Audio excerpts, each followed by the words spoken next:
Dalam melakukan aktivitas public speaking, bahasa tubuh yang optimal akan memberikan dampak yang luar biasa untuk public speaking yang Anda lakukan. Sayangnya, tidak banyak orang yang mengoptimalkan bahasa tubuh. Salah satunya tidak mengoptimalkan gerakan tangan. Perlu Anda ketahui, gerakan tangan ini memiliki peran yang sangat penting, memiliki manfaat. Di antaranya, gerakan tangan akan memperkuat pesan yang Anda sampaikan. Kemudian gerakan tangan bisa membuat public speaking Anda lebih menarik. Dan gerakan tangan akan membuat Anda tampil lebih percaya diri. Pertanyaannya sekarang, bagaimana caranya mengoptimalkan gerakan tangan agar setiap pesan yang kita sampaikan menjadi lebih kuat, agar public speaking menjadi lebih menarik, dan agar kita terlihat lebih percaya diri. Saya akan bagikan 5 tips untuk Anda yang bisa Anda terapkan untuk mengoptimalkan tangan Anda. Tips yang pertama, tunjukkan tangan terbuka. Tangan terbuka itu bentuknya seperti ini. Jadi saat Anda berdiri di hadapan audiens, pastikan Anda berdiri dengan rileks, badannya agak tegak, kemudian tangannya terbuka. Jika tangan yang satu memegang mikrofon, misalnya tangan kiri memegang mikrofon, Anda bisa pegang mikrofonnya di tangan kiri, tangan kanannya terbuka. Sesekali Anda boleh juga menempelkan kedua tangan seperti ini, boleh, sah-sah saja. Saya sendiri kadang melakukannya.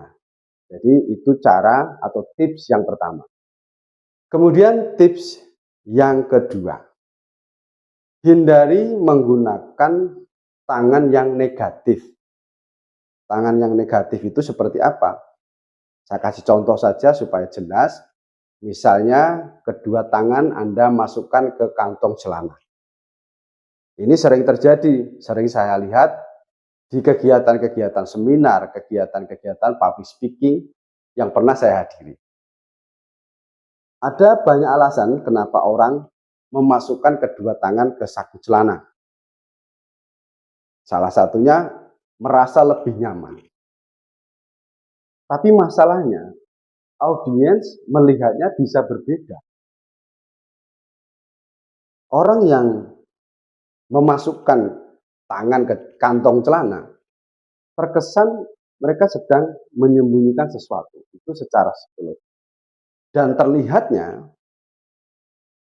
pembicara yang memasukkan tangan ke kantong celana terlihat sombong. Tentu hal itu harus dihindari. Meskipun mungkin tidak semua audiens punya anggapan demikian.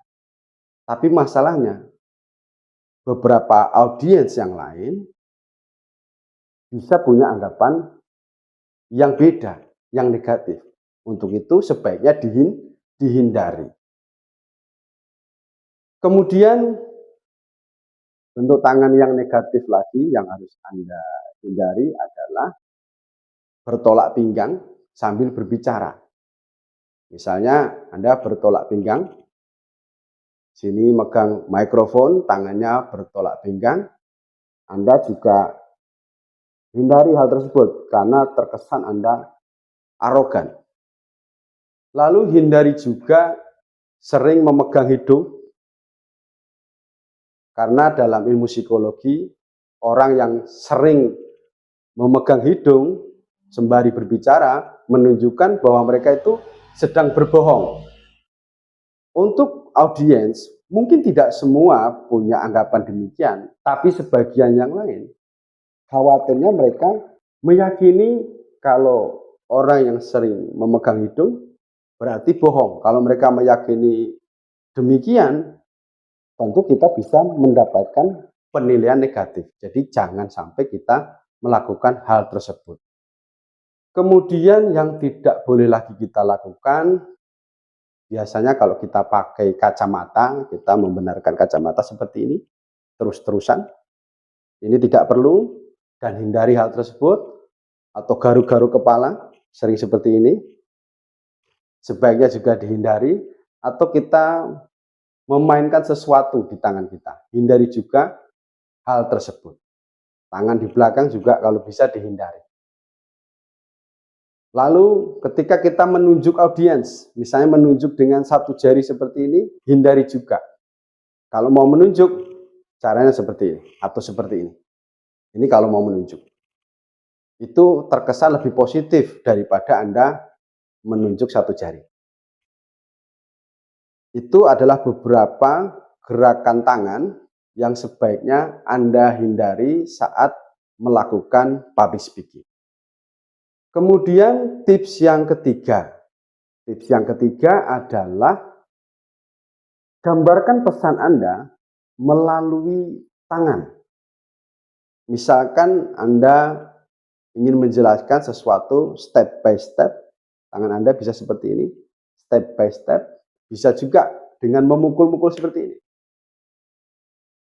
Pasti Anda sering lihat seorang pembicara ketika menyampaikan sesuatu, ingin menekankan poin-poin tertentu, mereka memukul-mukul seperti ini.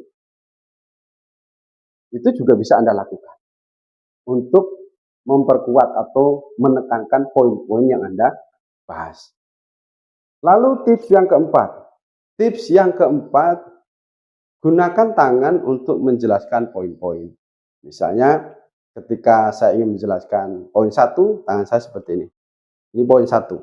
Kemudian poin 2, poin 3. Tapi dalam public speaking, misal tangan yang satu memegang mikrofon, Anda mau menyampaikan poin ke-6, ke-7, kan sulit. Maka Anda boleh tidak melakukannya.